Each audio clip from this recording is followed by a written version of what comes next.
Namaste and a very warm welcome from Team The Indian Lawyer. I am Sushila Ramvarma, Chief Consultant at the firm.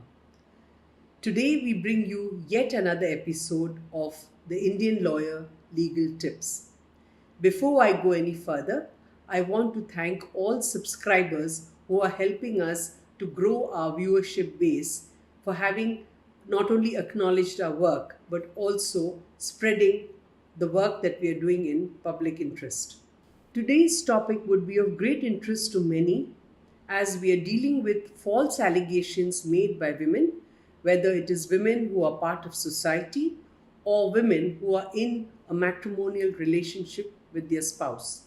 Gender-based cruelty or violence is no secret in India. It has been going on for years and years. However, in recent times, we notice that while there are several laws that are protecting a women's rights, there are women who have started misusing these laws to gain what they would consider an advantage over the man that they are either having a relationship with or are married to. Now, what happens typically in a false complaint? A woman who is in a relationship or otherwise makes a complaint which is made with the motive of revenge, or there is some interest in gaining some monetary gain from a man, or it could be to draw the attention or sympathy of society, to express anger, or to try and pretend that there has been no consensual sex between the parties.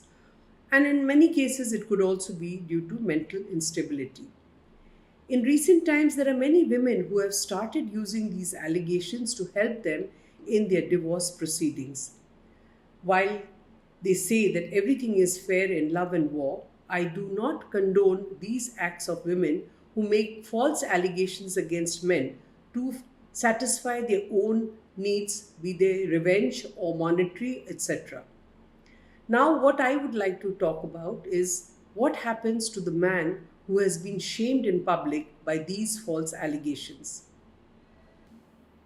Well, the first thing that a man who has been falsely accused can do is he can get hold of a good lawyer to help him to defend himself. He can ensure that he has enough proof to disprove the allegations that have been made against him. But over and above that, he also has the option of filing a criminal and a civil defamation case against a woman who has made false allegations. The Indian Penal Code also has some measure of protection for people who are made victims of false allegations. These are Section 182 and Section 211. As per these sections, if any complaint is made alleging false allegations against a man, the court can take action and even direct imprisonment for up to 7 years if the person who has made the allegation is found to be guilty. Now, a small piece of advice to all those men who are made victims of false allegations. I understand the social stigma associated with such false complaints. And I also understand that the trial at the court, the trial in the social media, the pressure at work, the pressure from society can be very exasperating. But that does not mean that you lose heart and commit suicide. Learn to fight back. After all, that is what life is all about, challenges. Now, let us discuss some of the cases that have been decided by the courts in India. We are now going to talk about two cases that have been decided in the year 2024. The first one is a case that was decided by the Sessions Judge in Bareilly and is titled as State versus Nisha, in which one Nisha made a false allegation of rape against the accused. This resulted in the accused being imprisonment for more than 4 years and 6 months.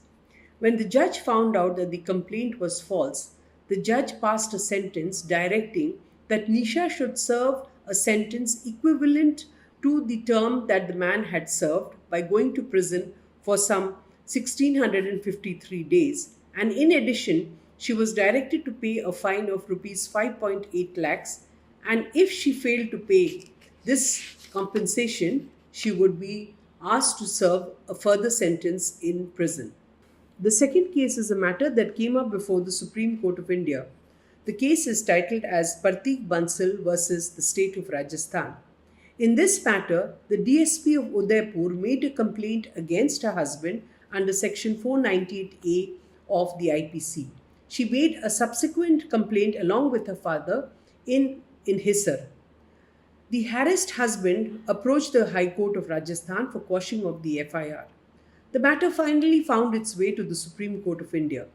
The Supreme Court, after examining the facts, realized that the complaint was false.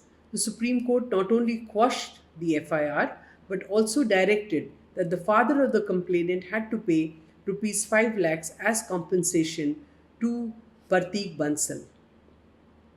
I would therefore say that all hope is not lost on men who are made victims of false allegations. As you can see, Indian courts are supporting men who are made victims of false allegations. If you have found this video useful, please like, share and subscribe so that we are able to make many more such videos in the interest of the public. Thank you and Namaste.